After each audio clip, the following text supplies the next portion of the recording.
An Eye for an Eye podcast contains subject matters that many may find disturbing. Listener discretion is advised. And when I felt that I was exhausted, I pushed him. It came to me suddenly I needed to give up the struggle for the weapon and that I needed to become the weapon. Welcome back, everybody, you beautiful, beautiful, beautiful souls. Good evening, everyone. It's your favorite afternoon delight or morning delight. I'm not sure when or where you listen to us, but let us know. Whenever you're getting it in, we appreciate you. Eye for an Eye podcast. I'm your host, Lisa, with my host over here with the most, Matt. Sup, y'all? He's eating a really gigantic, delicious-looking muffin. Is it chocolate chip or is it blueberry? Blueberry. All the best. All We're back. We wanted to do this episode, especially with this climate that we're currently in, the Women's March taking place, yesterday? Yesterday was. Yesterday, all around the world, we think it's incredible that women everywhere are standing up, our voices are being heard. We have allies like Matt here ready to stand up and fight with us. It's amazing. It really is, and it's something that should have happened years and years and years ago, but you can't say, but if, we're here now. Time's up, motherfuckers. Time is up. We need to change the conversation. We need to change the way we have the conversation. But a good start is having conversation in general. So we want to celebrate all of you badass women out there standing up, fighting. More women don't stop. We're stubborn, baby, and we're not backing down. At least Tauruses are, and that's what I am. We appreciate all the women warriors that were out there marching yesterday, though. We love you guys. And Absolutely. Also, I want to echo what one of my personal heroes, Viola Davis, said about all the women that are still in silence, that have not spoken up or feel that they cannot speak up. We are with you. We love you. If you ever want to speak to someone, you can speak to us. Absolutely. 110%. And we're with you, and your voices are being heard. You know, that's what we're here for. We're here to give you your voice, make you be heard. We're absolutely fine with that, too. And we speak for you, we love you, and we're here for you. Amen. We'll stand up for you and speak out for you. You know, we speak for all of you. All of the women stand together, and it's honestly beautiful to watch. It's such an incredible movement. I don't even want to call it a movement. I just want to call it. This is the way the world is going to be. This is it. This is the way life is going to be now. Yep, this is it. Women Anybody that's ever exposed or made anybody feel lesser or abused or anything along those lines, if you've ever put a woman down or ever felt like you're for some reason empowered. Yeah. But it truly is amazing, and it's one of those things where it's changing the conversation, because I do think there's a lot of things out there where men honestly don't realize what they're saying or doing is inappropriate, unwarranted, disrespectful, because it's part of the culture. And once we change that culture, which is what we're doing now with the Women's March, with the Me Too movement, with Time's Up, this is what we're doing. We're changing the conversation and making men and women everywhere stand up and say, hey, or not even stand up, take a step back and look at their own relationships, their own interactions, and say, hey, like maybe this wasn't appropriate. And that's so important as well. Time is up. So we want to kick out this episode with a badass motherfucker. This is truly the most badass, like one of the most badass cases. We're going to cover a few badass cases.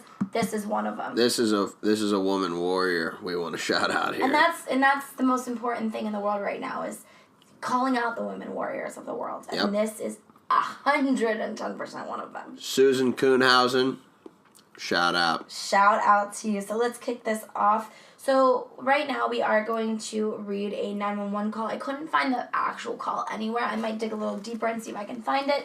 But in the meantime, I'm going to be the 911 dispatcher, and Matt is going to read the call that the 911 dispatcher received. And this is little snippets of it. Like I said, couldn't find the whole thing on audio at all. We could only find it transcribed. So take it away. We'll do the best we can. We have an intruder in the house next door. The intruder was in the bedroom with a hammer. The woman who lives there thinks she may have strangled him. He was down when she left. Can you put her on the phone?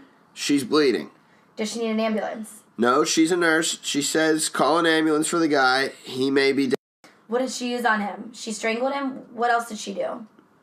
She put a chokehold on him? I've got help on the way. Stay on the line. Okay, she has a hammer here. Don't touch it. Don't touch it. Just leave it there. She hit him in the head several times. There's a hammer he had with him. She struck him, and she strangled him, and she thinks he's dead. Was he by himself? Did he have anybody with him? No. She expressed a concern it may have been her ex-partner who sent the person. Have there been problems with her ex-husband or her ex-partner? She did talk to Mike, her ex-partner, and asked him to house sit for the cats, and he said he couldn't do it. He was on his way to the beach. He left her a note. He knows the alarm. Okay, that's good information to pass to the officers. End scene. Beautiful, beautiful, beautiful. So that was the actual that was the actual footage of the. Did you see how passionate it was? That was insane. I did my best monotone voice because we love and respect all 911 dispatchers. They're able to keep it calm, collected, and get the job done. I don't know how they do it. Absolutely the most strong individuals because they hear nightmares every single day. They hear nightmares and have to work through those, and so.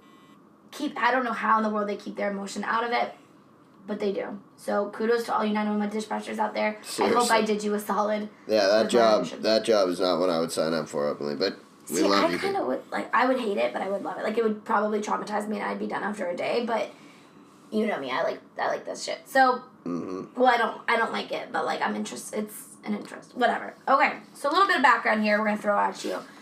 So Susan Kuhnhausen, had not witnessed a lot of happy marriages growing up. So her parents did get divorced. Her dad was an Air Force cook, and her mom was a homemaker, and they separated when she was in 2nd grade. Now, her life was noticeably chaotic from her childhood because she was constantly shuffling between cities, homes, and her parents' houses because of the divorce.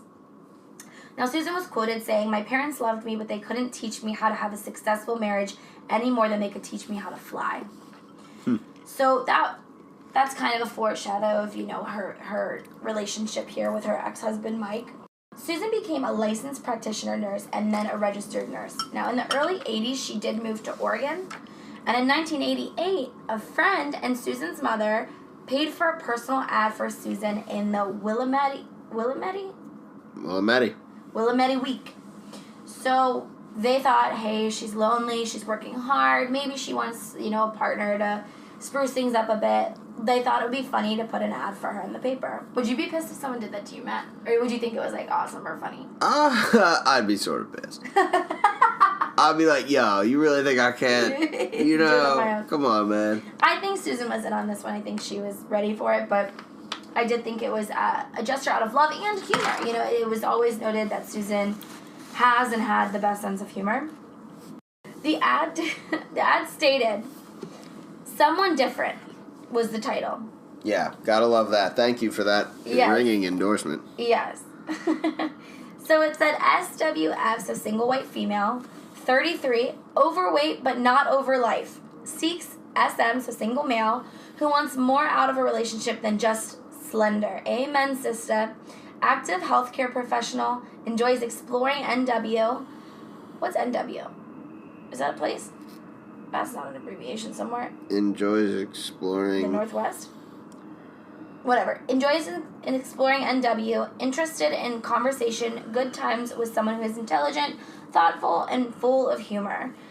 Emotionally, physically mature. If you're seeking a bright, funny lady, adventurous enough to advertise, then please reply. So soon after that ad went live in the paper, Susan started receiving waves of responses. She got feedback. People liked her charm, liked her wit, and liked her honesty. Not many people are like, I'm a curvy lady looking for love, and she just, boom, right out there was like, fuck it, let's go. Oh, yeah, girl. Yeah. So one of the ad's responses that stood out to her most came from Mike Kuhnhausen, a Portland native. Okay, that was Portland. A Portland native whom was adopted as a newborn in 1948 by a couple in their 30s. Which is kind of like me, except I wasn't adopted in 1948, but the couple was in their 30s. My mom and dad were in their 30s when they adopted me. Right on. Yeah. So Mike sent her a message saying, "Matt, take away your dramatic reenactment." Hi, different. My name is Mike. I'm a 39-year-old DWM. I don't know what the D stands for. Divorced white male, I guess? Is that what it is? Down white male. What was hers? Single white. Yeah, maybe you're right. Divorced, maybe. I don't know. Go on. Dumbass, I don't know. Dumb white male. Dumb white male. Dallas, I don't know. Down white male. I don't know. If you know what WM stands for, shout out. We think it's divorced. Yeah, that makes sense. Best hers guess. is single, so yeah. Go on. Yeah. I enjoy most things in nature, from wandering in the ape caves at Mount St. Helens to walking on the beach at sunset. Now, Susan did recall the first day she spoke to Mike by telephone. She knows the exact date. It was January 30th, 1988. Now, this was back before cell phones. So you could imagine her talking on her cord phone, maybe in the kitchen. One of those wires that as a kid I loved to untangle and retangle and wrap around my fingers. I have that at my office now. It Do fucking you? sucks, though. I don't like it. I have a headset. Little did she know the phone call that began with her making little smiley faces in her planner would end over a decade later with one dead and another in jail. Isn't that sad, looking back on crimes when you, it's so happy and bubbly and then all of a sudden you, flash forward to, how horrible it is? You know, something weird that I do, side note, that has to do with this? I don't know if anybody else does this, and if you do, please tell me, because I feel like I'm psychotic. And by psychotic, I mean I just feel like I'm losing my mind a little bit. What I'll do is if I'm having a really good day, this is so funny, I'll think of what, the news title would say if I was in a horrible situation. So, it started out with her taking her dog on a luxurious hike through the mountains, and then it ended with her body being found in a trunk. Always, in my head, shit like that goes through. Do you ever do that, or is it just me? Oh, yeah. Plan out, news headlines, kind of what it would say it had something terrible happen to you? I've come up with some clever... I should have written down in case some things ever happen. Oh, gosh. But no, I think about it. Well, mine are always situational. If I'm out with my dog, it was Lisa was walking her dog. The day started normal, and then all of a sudden, blah, blah, blah, blah, blah happened. Anyways, side note. Susan and Mike spoke on the phone many times before actually meeting. Over 100 hours of time they logged between the two of them on the phone. So that was an estimate. Now, Susan does fondly remember those conversations. She said he had a nice voice, and she was impressed and wanted to talk about the deeper things. He seemed like someone she could confide in. She really liked this guy. It was like a puppy love, your new relationship. Mike told Susan how he saw combat in Vietnam, but she says now she doesn't believe that. And military records list him as a switchboard operator. So He made calls. He definitely was full of some deception, which she didn't know until after the fact, which is sad. Lying to someone is horrible because it really does do a number to you. What can you trust? What can you believe? Clearly this ended not so good for somebody. The basis of this relationship was built on several lies. Yeah, and it's sad because, how was she to know that? So their first date was in February 1988, and she said it went as well as it could have. She thought it was a wonderful time. They had a great first date. They loved interacting with each other. They built up so much conversation over the phone that it felt like they were already hanging out every day. And meanwhile, it was the first time they ever met. They met at Crystal Springs Garden next to Reed College, where they fed ducks and Mike tossed unsalted peanuts to squirrels. Within that year, they'd be driving to Reno to get married. Mike liked to play slots, and Susan figured there was no bigger gamble in life than marriage. So it seemed that she was, getting up there in age and just wanted to settle down. Admittedly, they probably moved a little too fast. Admittedly, they were probably drinking. Yeah, true. Well, and like she said, she didn't have the best roadmap as far as people to look up to for that kind of relationship. PG-rated parental guidance. Yeah. So they did get married quite fast. I mean, I think it's a little ridiculous when people get married so fast, but hey, everyone floats a different way. Now, their dreamy relationship that she was in would soon fizzle out after they said I do, which kind of seems like it happens in a lot of marriages, to be honest. It seems like there's that honeymoon phase that everyone talks about, and then, as we all know, Matt, it kind of dies down to real responsibilities. If you have kids, the kids' issues, debating just things. Living with someone is so different. You wind up having no money. Yeah. And it's just a lot. And so Susan did state that it wasn't very long after they got married that there was no more hiking and no more going out. Now, that is a surefire sign that something is not right. you know, a marriage shouldn't make things worse. It's, you know, technically supposed to make things better. Obviously, it's going to make things harder, but that doesn't mean worse. So she noticed that Mike's attitude started to change. They weren't going out anymore. They weren't connecting. They weren't having fun. Within a few years of the wedding, Mike got a new job as a janitorial supervisor for Oregon Entertainment, the parent company of Fantasy Adult Video.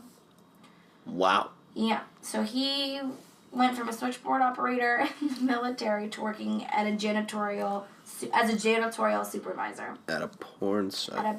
At a porn store. Now, he started slowly revealing to Susan in his early years he had never really been happy. That's a shame. His life philosophy, as she stated, was life is a shit sandwich and every day you take another bite until you die. Wow. Honestly, though... I'm seeing how, Mike. I can kind of see, though, where that mindset comes from. I mean, if you're down on your luck, things aren't going well, life is kind of a shit sandwich and you just take a bite until you die. So many people get into routines that are literally, you're like a robot. You go work at a 9-to-5 job, make dinner, come home, go to sleep. Wake up, repeat. Wake up, repeat. Wake up, repeat. Wake up, repeat. Maybe you have a weekend. Maybe you have a vacation once a year. Wake up, repeat. Wake up, repeat. I can see a shit sandwich starting to brew. They're starting to build up. Stack that shit up. Yeah, well, here's what I'll say to you. Don't drink. Don't do drugs to get away from that. Start throwing some ketchup on your shit sandwich. Work out. Do something physical. Hike. Yeah. Fish. Be active. Travel. Do something creative. Yeah. Write. Paint. Draw. Read something. You know, change up the game. There's ways to add flowers to your shit sandwich is what matters. There are total ways to get out of the shit sandwich. Or you can get a side of, like, good french fries, right? I love good french fries, Lisa. Who doesn't? The couple never had any children, and Susan was okay with that. She didn't have it in her cards to be a mom, and that's absolutely okay. I don't know why people think that women have to be mothers. I get why some people get frustrated with that if they're having trouble bearing children, but it's not for everyone. And as we see in a lot of these cases, it's absolutely not for everyone. And what happens when we force people or let people have kids who are not ready is shitstorms, even bigger shit sandwiches, shit salad bars, all full of shit, just shit everywhere is what happens when you're not ready to have kids and you have kids anyways. So Susan made that decision and she was okay with it. Mike was known to chain smoke while guzzling Diet Cokes, which was ironic because he was constantly hounding Susan about her plans when she went out and her weight and her spending. And he always complained about minor purchases. Like I said, this is kind of telltale signs of control. He wasn't letting her go out. He was constantly hounding her. I mean, I understand marriage is a compromise. Marriage does have to do with money and making joint decisions. However, when someone's taking that control away from you, that's a surefire way that something's not going right. So they had been married unhappily for 17 years. And she endured mental and emotional abuse by her husband, like we talked about, Matt. These little things are mental, emotional abuse, and it starts little. It starts with, not going on hikes. It starts eliminating things from the schedule. Then it starts nitpicking about spending. Then it starts making comments about weight and being rude. And it's just little things. And that's the hardest thing. And we talked about it before with Centoya Brown's case. If you haven't listened to it, go back a few and listen to it. It's episode 10. 10. It's episode 10. But it's one of those things, like, a lot of people don't realize that they're in abusive situations until it's too late. Yeah, till it's too late. And when you're in it, it's so difficult to get out. And we definitely have a lot of resources in our show notes if you do have anyone you know or you yourself are in a relationship that is abusive. Mentally, physically, emotionally, it's all abuse and it's all the same. Yes. So there are outlets.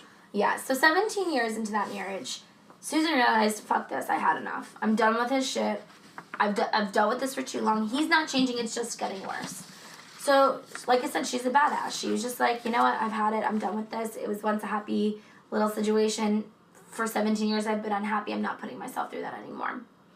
She realized that through a lot of indiscretions, but she would say when she'd kiss him, he'd burp, and she cared about him, but she didn't want to live with him anymore. She wanted to be happy again. She wanted to find her own inner peace, her own happiness, which is, again, super, super big, bold move for a woman. Yeah, we respect anybody that can accept. It's the hardest thing in the world. And in September 2005, she kicked him out of the house completely, and he moved into his father's home. But Susan did make one little mistake, which I don't want to blame her at all, but this would obviously come down hard. She didn't change the locks on the door or the alarm code, which was 12:10, which was their anniversary. So, yes. What happened, Matt? So, on the evening of September 6th, 2006, 51-year-old emergency room nurse ended her shift at Providence Portland Medical Center on Northeast Gleason Street and headed to Perfect Look Hair Salon on East Burnside Street. While she was there, she picked up O Magazine and read a poem that would prove to foreshadow the nightmare that she would come to face merely a few hours later. It read, "I will not die an unlived life. I will not live in fear." This is so, like, ugh. Oh, chilling, honestly. Yeah. So 1 hour later, rested and relaxed, she drove her blue one-story Cape Cod with a gray picket fence in Montevilla neighborhood of southeast Portland. In the mudroom at the back of her house, Susan found a note by the microwave from her husband of almost 18 years saying, "Sue, haven't been sleeping. Had to get away. Went to the beach." Kind of odd that she finds that in her house. Yeah, especially when he's not living there. Right. So she unlocked the door to the kitchen and then heard the beeping of her security alarm. And as she disarmed it, she walked through the house to the front door and then went back outside. It was clear and warm at 6:37 p.m. that day. So mind you, this is taking place during daylight hours. Yeah. This was, still just after she got home from work. She was in no rush and flipped through her mail in her front yard, just walking about. And usually every morning before work, Susan would open her curtains to let the light of day come in through the windows. And when she walked into her room, she immediately was confused at how dark it seemed in there. It's kind of like the creepy crawling with the Mansons. Like, you know something's off, but you're, like, not 100% sure if it's, like, something you might have moved not thinking of it. Right. You know, and that's so fucking creepy. Yeah. Because, like, she walked into her room knowing, I know I drew those open because I do it every morning and they're closed. My room is pitch black and it's never pitch black because I keep that open because I love that light. Can you imagine if you walked in here right now and these were drawn and you know you didn't do it? It's unbelievable. Yeah, I mean, it would just be like... You'd grab a samurai sword and chop someone's head. I would grab my samurai sword, yeah. But to me, I don't know why, but the littlest things are creepy, especially because it's foreshadowing horrible things, but... Well, he wanted nobody to be able to see in her windows, obviously. And she didn't want her to see him. Of course. Because he was waiting in her bedroom, behind the door. So, not more than a moment later after she realized that she had not closed the curtain, she was attacked from behind by a man who was hiding behind the door. And at 5'9", the 59-year-old stranger was 190 pounds, and he was wearing Dockers, blue striped shirt, and a tan baseball hat pulled down low over his eyes to hide his face. He had a ponytail that was tucked into his cap. He was wearing rubber gloves on his hands. It's just so bizarre. Can you imagine, like, looking like a fucking duck? Like, why were you wearing... Yeah. I mean, I got obviously why he was wearing them. Yeah. No bright-ass yellow gloves. Yeah, wear those instead of just, like, some latex gloves. Like black gloves, like normal, like OJ gloves. OJ, some type of gloves, yeah. No, this dude got some under-the-sink type of rubber gloves. Like, I'm gonna go plumbing kind of gloves. Yeah. What the fuck? And he was carrying a black hammer. The human body is conditioned to have a one or two way type of reaction when you are attacked, fight or flight. And it's this is instinctual. Instinct. It is. Nobody knows how that. And animals have this too. Everything has a fight or flight part of their brain where they either obviously fight or flight. Exactly. So that term was actually first coined by Walter Bradford Cannon, an American physiologist, professor, and chairman at the Department of Physiology of Harvard Medical School. It is also called hyperarousal, or the acute stress response, the fight or flight response, and it's a physiological reaction that occurs in response to a perceived harmful event, attack, or a threat to survival. His theory stated that animals react to threats with a general discharge of the sympathetic nervous system, preparing the animal for fighting or fleeing. So they will decide in that moment when they are attacked or presented with danger what they will do. Yeah, and obviously animal meaning like mammals and animals. Anything, including us. Yes. More specifically, the adrenal medulla produces a hormonal cascade that results in the secretion of catecholamines. There you go. Especially norepinephrine and epinephrine. Can you imagine me trying to read this? Yeah, norepinephrine and epinephrine are both interesting. I've never heard of those, but right on. It's interesting to note, actually, that there are physiological changes when fight or flight is activated in order to give the body increased strength or speed in the fighting situation. This is like when you hear of like mothers lifting cars to save their kids, or like, you know, exhibiting strength that they wouldn't otherwise have. It's all because of the fight or flight response in your body. Right.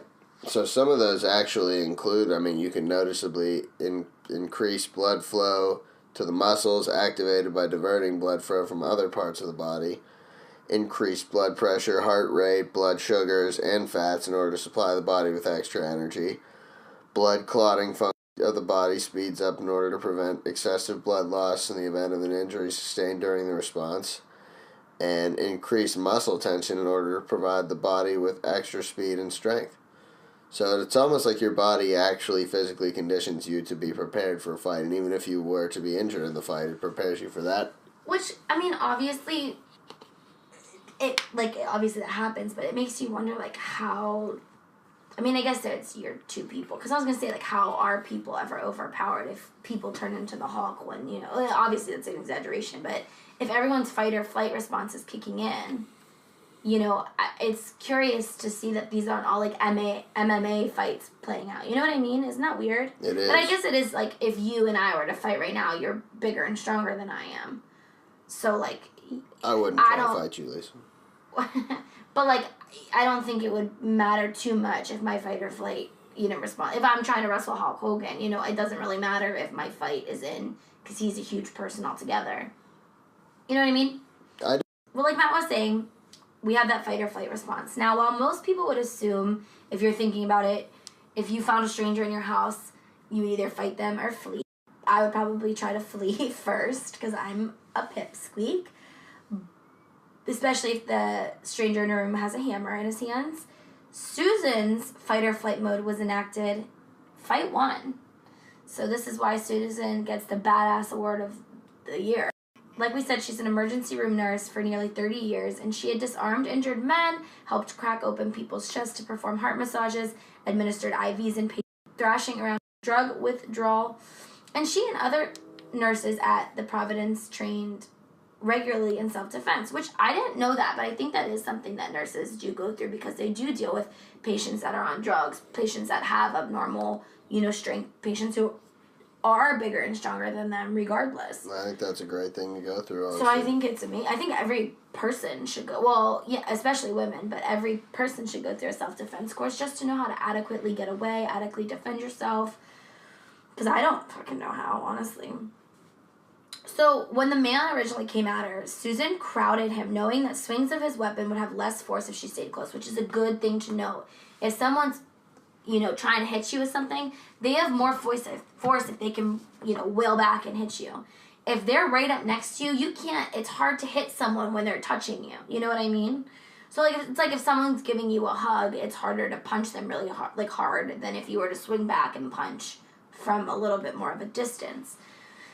Especially when you're swinging a hammer, because that's just an awkward movement in general. Can you imagine swinging a hammer with someone that's, like, right up against your body? You'd have to position your arm and just, like, almost hit yourself. That's true. Isn't that, like, it's... I've never thought about that, but that's what she did. She crowded him. She knew if she could get as close as possible to him as she could, he couldn't hit her hard. Right. He'd still hit her, but not as hard as he would had she been, like, you know, a normal person distance away. The first blow of his hammer landed on her left temple, and immediately she screamed out, "Who are you? What do you want?" Of course, this didn't deter the man who was wildly swinging the hammer. Now, at 5'4", Susan was 5 inches shorter than the man in the baseball cap, and she had 2 bad knees from repeated injuries and excess weight. but she did outweigh her attacker significantly, which came to her advantage 110%. In an attempt to push her attacker over, which is another self-defense tactic she learned to get them down, Susan slammed her body up against his. Now, they didn't fall as planned. He pushed Susan's back against the wall and uttered the only words he said to her this night. "You're strong." Do you know how infuriating that would be? Yeah. This motherfucker's trying to kill you, and the only things he said to you this entire time is you're screaming, "Who are you? What do you want? What are you doing?" Is "you're strong." Like, bitch, that's like saying girls can't be strong. Yeah, he basically was like, "You're strong." Like, Yeah, bitch, I'm about to whoop your ass. Yeah, honestly, she probably, like, fire probably burned in her eyes. You know, that's one way to, steam the bull. Susan recounts those words out of her attacker's mouth as that solidified what he was there to do. Kill her. Obviously. I mean, clearly, if someone's in your house with a hammer hitting you, I don't think they're trying to invite you to their kid's birthday party. She continued screaming at her attacker during all of this to find out who he was and what he was doing attacking her in her home. That must be so fucking scary in your safe haven being attacked. She continued screaming at her attacker, and she managed to gain control of the hammer, and she swung the call side 3, maybe 4 times into his skull. This is getting crazy. Like, the first shots are to the head. She got hit in the temple. She got control of the hammer and smashed him in the head. Yeah, and she like wrecked him. They're not pussyfooting around. They're not going for the knees, going for the arms, going for the chest. Head, right to the head. Oh, can you imagine how disorienting that would be? Like, the whole situation. I hope she was pounding him on the head, though. That's bad. She's such a bad.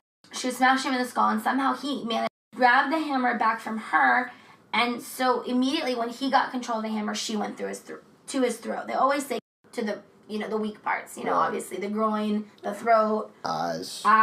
Nose. Go for something easily accessible. And when he got that hammer, he was focused on hitting her, so she went for his throat because his arms are away, right? So she screamed again, "Who sent you here?" And she was squeezing his airway. She was choking him out. His face ended up turning red, she recounts, then purple, then a darker purple with a blue tinge. This spooked Susan. She was actively choking this guy to death. And it scared her. She was, obviously she was just in her own home. She wasn't planning on having a kung fu battle with some man there to try to kill her. She let go of his neck, and then she tried to flee. So she tried to run out of the room as she was, right when she saw him turn purple. The man, whom police later identified as Edward Dalton Halfie, caught her as soon as she ran from the bedroom into a narrow hallway. So this just says, first of all, they've both been bashed in the face with a hammer. They've been rolling around on top of each other. She just choked him out a little bit. He didn't pass out yet. But she did choke him to the point where he was turning blue. It just shows you the resilience of the human body. Like we said, fight or flight. Your shit kicks into high gear when you're fighting. Because some of the, one blow to the head would knock a normal person down. These two are getting up and still whooping ass. Yeah, it's just insane. Good for her too. She's much smaller than this guy. At least in the height. I mean, yeah. She outweighs him, but she's definitely shorter, and so he has that height on her. Yeah. And it's just it reminds me of Kill Bill. It's just they keep going. They're bleeding and everything's a mess, and they're still at it. This is incredible. This is incredible, and it's an incredible testament also to not only physical strength, but the willpower to live, which is what she read about in O's magazine. He spun her around when he grabbed her from the hallway because she was trying to get out because she spooked herself when she choked him. He punched her in the face, splitting her lip, and then he punched her again and she fell to the floor. She recounts this, and it's haunting the way she recounts this. She recounts this as she was down the floor, she looked up, and he was standing over her with the hammer. And she said she looked at the floor and thought, "I'm going to die today." To this day, she's not sure how, but like we said, fight or flight, man. It's so fucking powerful. She fought, and she somehow got Halfie to the floor. And her only thought at that point was, I have to get this hammer away from him because he's weaker than me without this hammer. This fucking hammer is ruining the game. While she got him to the floor, she started to bite him. And what she thought while doing this was, I have to leave my DNA on him because if she was going to die, he'd have teeth marks on him to prove that he was part of the crime scene. Wow. And they were wrestling around on the floor, and she bit his arm, his flank, and his thigh. she's such a badass, she even bit through his zipper to his genitals. Damn! Bit him in the dick. Bit his dick off. Not off, but she bit him in the dick. Good for her. Can you imagine if she bit his dick off, though? That would be... Ooh. No, she didn't bite his dick off, but she did bite him in the dick. And presumably balls. While they wrestled, she does remember... See, she's so badass, because how are you so cognizant during all of this to, like, remember to leave DNA by biting him? And then she said she was digging through his pockets as he was attacking her, like, grabbing at his pockets to try to find his ID to throw it. So, like, if she died, his ID would be in the house. Wow. Like, badass. Badass. Like, who thinks of this stuff? Yes. And, like, you can only think how many thoughts run through your mind when you think you're gonna die, but she's, like, leaving DNA evidence everywhere, leaving physical evidence everywhere, making sure... I love the analogy she uses here, too. Yeah. Like, making sure if she's gonna die, she's gonna fucking bring him down with her. And, yeah, yeah. She said in an interview that she was like a downed power line snapping on the pavement. Which, if anybody's ever seen, is like wild and uncontrolled. It's like a unattended fire hose. Right. Like that shit has a mind of its own. It's all over the place. So 14 minutes into this fight, they've been fighting Matt for 14 fucking minutes. Yeah, dude, that's a fucking brawl. Like that. Like, can you imagine? And like I said, hammers, fists. They're cutting each other. They're biting each other. They're straight up on the floor wrestling. Somehow, they were both wedged on their sides in the hallway outside of Susan's bedroom.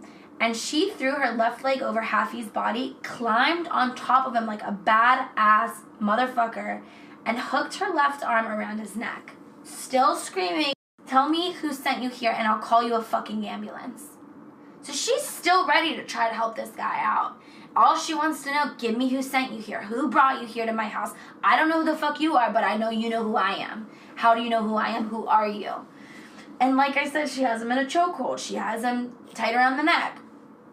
Now, she remembers him saying nothing, but instead he let out a growl.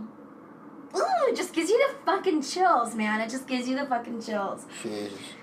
Susan leaned forward, tightening her forearm against his throat. He stopped moving.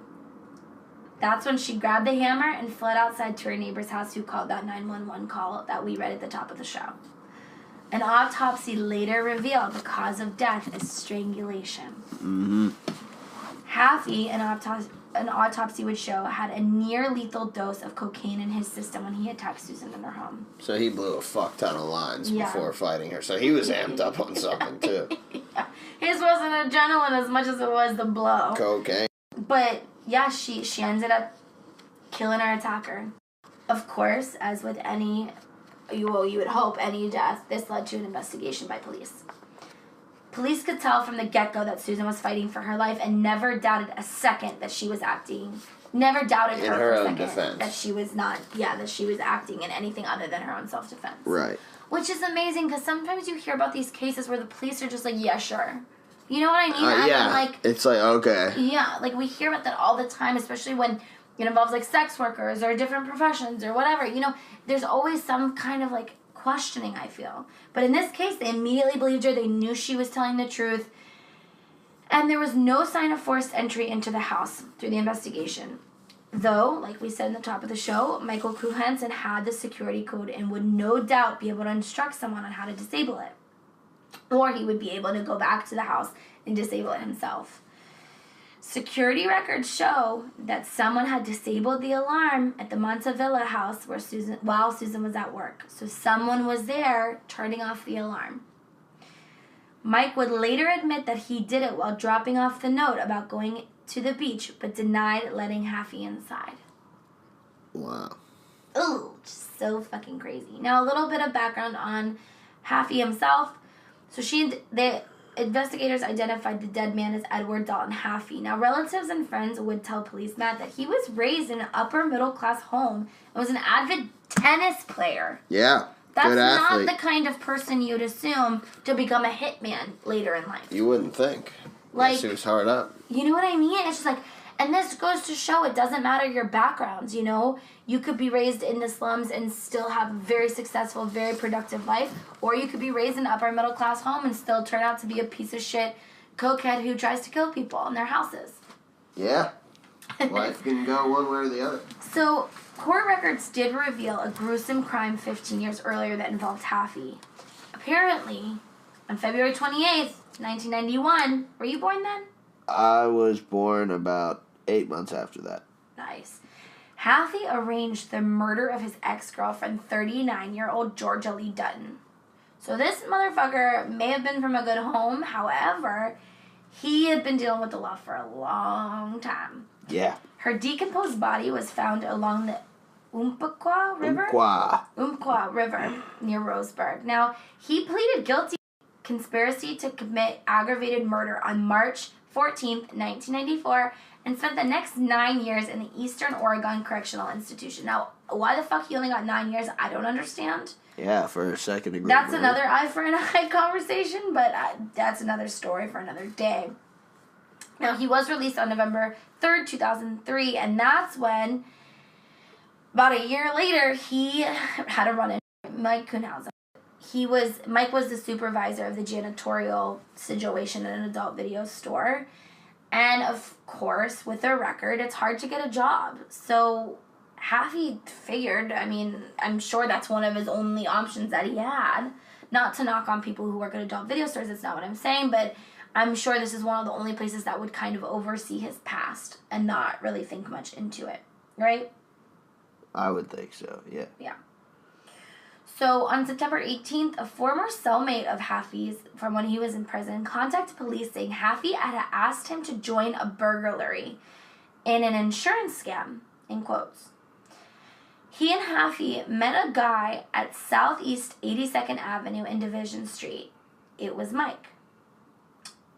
He told the man he would pay him $5,000 if he helped Halfie kill his wife. And he said no. Now, mind you, we know this because the man that was also in jail with Halfie came. There was a witness to this, which I don't understand why you'd ever try to buy a hitman with a witness.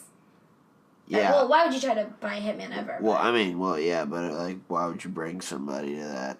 Yeah. Hey, let's all go and meet up and talk about killing my wife. Hey, you want to come? Yeah, like what the hell? And of course, well, not of course, but while this gentleman was with Halfie, they said no. Oh, no, this gentleman said no to going with him. Yeah, the guy said no, right? Yeah. So, on November 17th, another witness told police he'd driven Halfie to meet a bald man in the parking lot of an Applebee's near Interstate 205. Inside a backpack Halfie left at the scene, it was a day planner that said, "Call Mike, get letter," scribbled on the week of September 4th, according to the affidavit. Michael Kuhnhausen's new cell number was actually jotted down on the inside of that folder. Yeah, like Matt said, that was found in a backpack that Halfie left in the basement of the Kuhnhausen residence. Yep. So sentencing. Let's get into it, Matt. Let's dive in. On August 30th, 2007, Mike pled guilty to soliciting Susan's murder. Duh. He was pretty much signed, sealed, delivered. It was like instant. They knew who would the only culprit ever be. Yeah, they didn't even have to investigate too much on that one. They were like, "Oh, you mean the dead guy's backpack that's here at the scene has the husband's name and new phone number in here? Well, we know who we got." Yeah, the only person who knows the alarm? Yeah. Okay. "Oh, you mean he was here earlier today?" Yeah, good try, Mike. What an idiot. So Mike was charged with solicitation and aggravated murder for hiring Edward Halfie to kill his wife with a promise of $50,000 in pay, and he was sentenced to 10 years in prison. How they... It grew from $5K to $50K. This motherfucker. Mike actually... So there was... The motive behind this case was that Mike had lost his job 2 weeks earlier. He had nowhere to live at that point. He was staying with his dad. Susan had named her brother as the beneficiary of life insurance policy. And actually, Susan and Mike had paid off the Montevilla house, so it was worth about $300,000.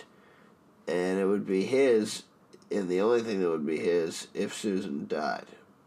So that was a clear motive as well. He was set to lose everything. They had paid it off, but he knew he could keep the house if Susan wasn't in the picture. Exactly. And Susan wasn't leaving that house anytime soon. Yeah, I mean, why would she? She probably won it in this divorce and was like, get the fuck out of here. Yeah, and of course Susan changed her last name and immediately was granted a divorce as this all happened. So her last name is now Walters, by the way. Just in case you're confused why we're now calling her Susan Walters, because that is now her name. So we will move forward as Susan Walters. So, in 2008, Susan Walters won a $1 million civil court case against her estranged husband, who was in jail. She told the Oregonian in April that she wanted to make sure that Kuhnhausen didn't have enough money to hire another hitman. Good. Yeah, really, because he only got 10 years. Yeah, exactly. And the months prior to his release, Susan tried to mentally prepare herself for the release. She sat in restaurants where she could see the door. She switched driving routes. She circled the block if she thought somebody might be following her. I'm sure she was constantly looking over her shoulder. She was even quoted as saying, "I'm doing a life sentence for picking a bad husband." Which is true, and that's the same with like a lot of stalking victims.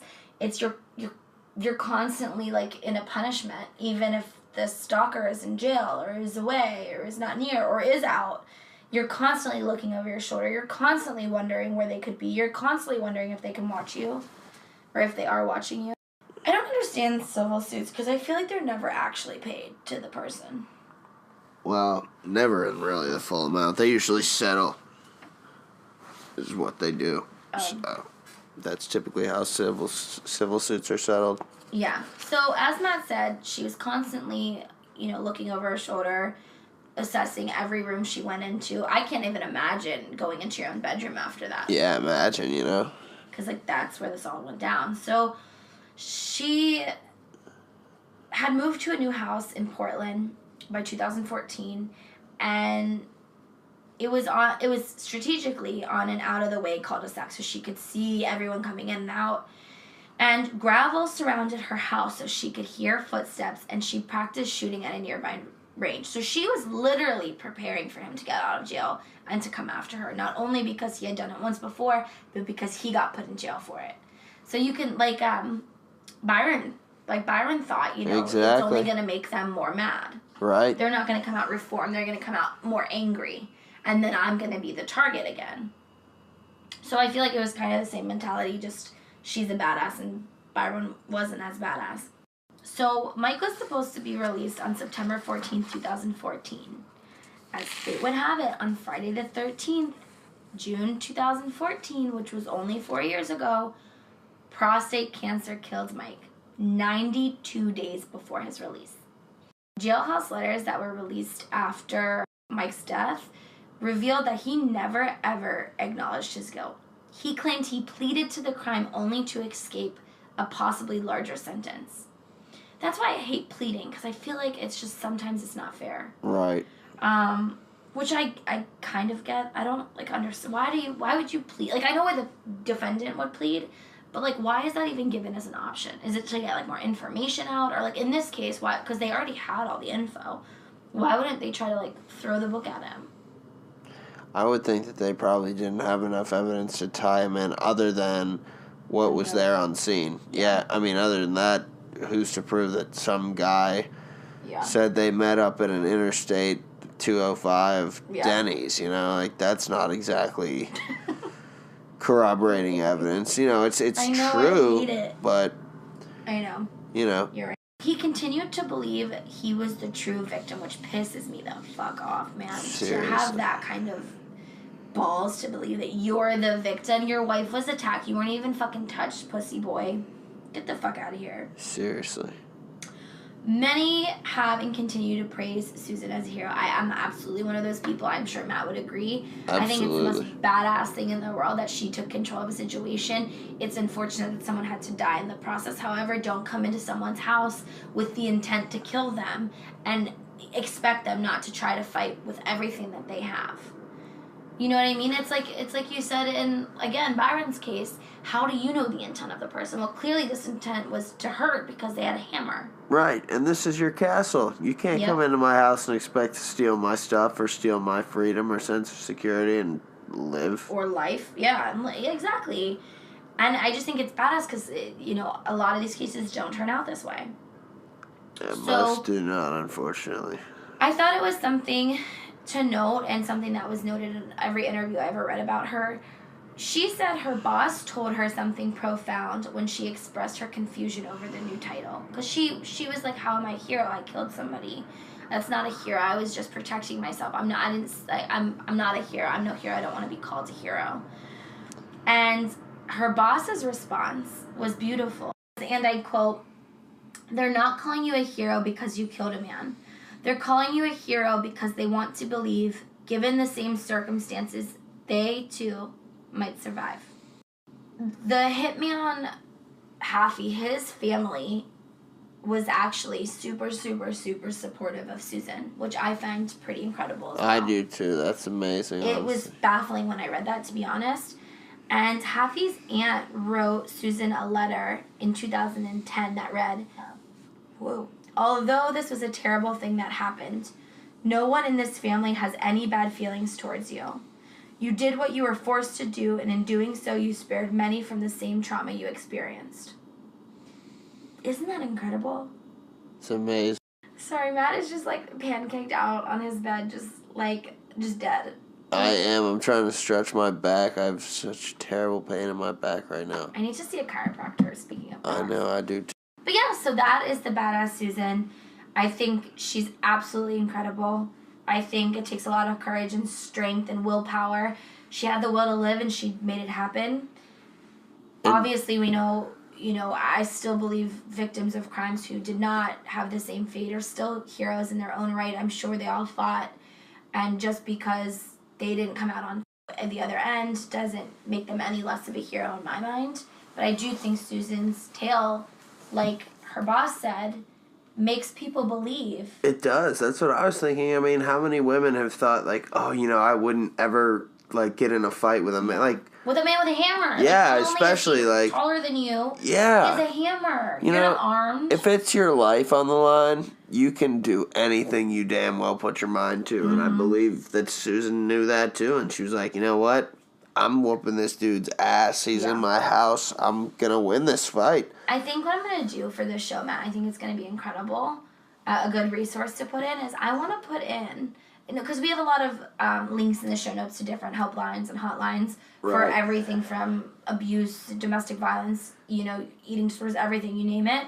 But what I want to do is I want to find not only local classes, but like different websites one can go on to find self-defense classes. I agree. I think that'd be a great thing. Don't you think that would be amazing? Like, it's a great outlet. Pittsburgh's, but I wanna find a common site where you can go type in like your zip code or something, and find a class near you, because it's so important. And hopefully the outcome would have been the same had Susan not had that training. But can you imagine if she didn't?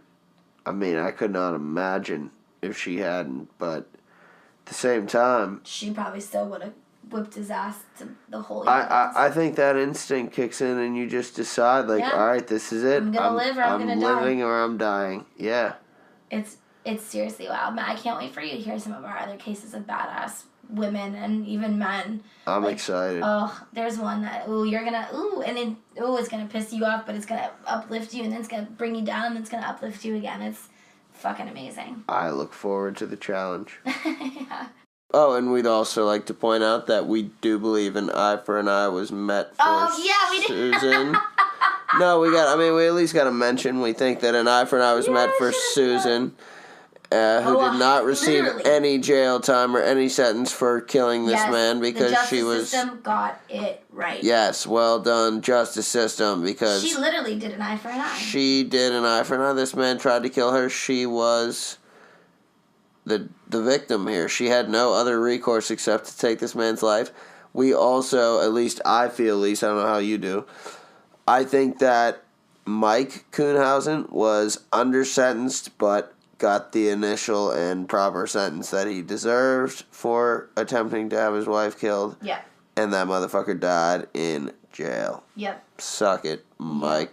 And I'm, I've never wished cancer upon anybody, obviously, but I think the higher world was saying, you're not getting out of here. Yep, they basically you're not getting said, out here one way or another. You're not getting out because we know what you're gonna do. We'll take you to within 3 months of the day, and then you're Fuck. Can you imagine getting that close and then dying? That would be shitty.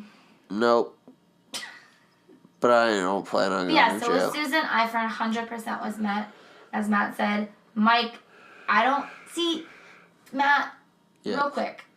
This is what pisses me off with, like, stalking cases. Yes. It's like, I don't ever feel like they're sentenced harsh enough. Right. It's so difficult to say because, like, that could be a serious threat on someone's life. Mm-hmm. But, like, they can't really do much until something happens. Right. It's just like, oh, they all frustrate. And we're going to cover a lot of those cases because they... First of all, stalking is, like, one of my worst fears. And second of all, those are the cases that pisses me off the most.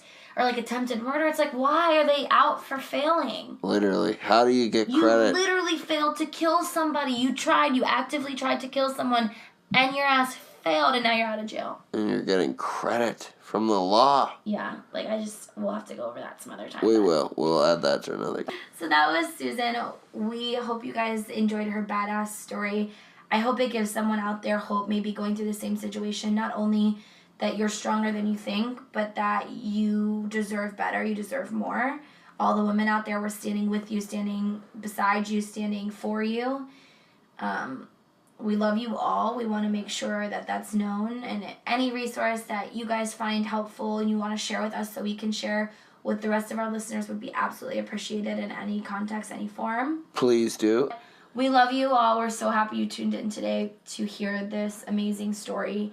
She's still alive. She's still kicking, and, hopefully she's doing well. She has, she seems like she has a really wonderful humor. Hey, if anybody knows her, we'd love to have her listen. Yeah, absolutely. I've seen some interviews with her, and she just seems like such a badass woman. And I aspire to be something like that, just strong woman. If you like us, as we always say, please, we're begging you. We ain't too proud to beg, honey. We ain't too proud to beg. Give us those ratings. Give it to them. Give it to us. Give it to us. We need ratings, reviews, and subscribers. Yes, we're doing really well, but without those, it's hard for people to organically find us. And we've done a lot of advertising, which is amazing, and we're so, so thankful, and it's only growing. It's literally gotten better and better every single month. However, it's hard for people to organically find our podcast that we're working really hard on. I spend a lot of hours editing these podcasts, creating intros. Matt and I spend a lot of hours on the research, recording. It takes some time. We chop a whole lot out because we go on tangents for days. And so it's just really important to us that, if you like us, you spread the word to your friends, spread the word to your families. Maybe make a post on Facebook. We're on Facebook, iFry Podcast. Look us up and interact with us. I'm always posting stuff on there. Always. Please look us up. There's so many ways you can interact and get in touch with us. We'd love to talk to you. Facebook, Twitter, Instagram. We have the best Instagram commenters. Remember, El Nino, we love you. Shout out. We love her so much. And Chelsea was wonderful as well. So just please hit us up. We love you guys. We want to hear from you. That's, like we said, time and time again, that's what this podcast is all about. We want to hear from you. We want to hear, what do you think? I met. Did this man get what he deserved? Did Susan, come out on top? I think we can all agree on that one, but... I think yes. Yeah. Jared, do you have any personal experiences with, where self-defense class came in handy? That would be an amazing mini-sode to do. Yeah, it would. If anybody has a great story, yeah. Had an experience where they did have to use some kind of self-defense technique. When I was in college, my friend that Matt knows as well, named Kim, she was telling me that her sorority had to go through a training with a police officer. And I'll never forget what she said, which I think, there were two things that she said from the training that she learned, which I think are pretty interesting. And I don't know 100% how true they are, but I think they're true because I will never forget them being told to me. So the one is, remember, taking an eye out of someone's head is as easy as getting an olive out of a shot glass. So it doesn't take much force. You just gotta jab your fingers in there, which is gross and horrible to think about. But hey, if you need to get away, you have to do whatever you can possible to make that happen. And then, Matt, I don't know if you knew this one, but this is so fucking weird. I don't know why I remember these two things that she told me, but the force it takes to rip someone's ear off is the same force it takes to rip a piece of paper. If you do it fast enough, is what she told me. Wow. Like I said, I don't know 100% how accurate those are, but it's something to the tune of those because I learned them freshman year of college from our friend that we went to high school and I went to college with. Yeah, and I thought those were interesting little tidbits of information. So go for the eyes, go for the ears, that jugular, baby. Geet, geet, geet. You're in there. Get rowdy. And remember, a lot of people do say fighting is important. If you're being attacked, if you cannot flee, fight. Don't give up. Fight. Fight for your life. Channel your inner Susan. Why did I say it like that? Channel your inner Susan. You're all badass. You're all great. You're all strong. You got this. And we love you. Have a good night, everybody. We love you all. Thank you.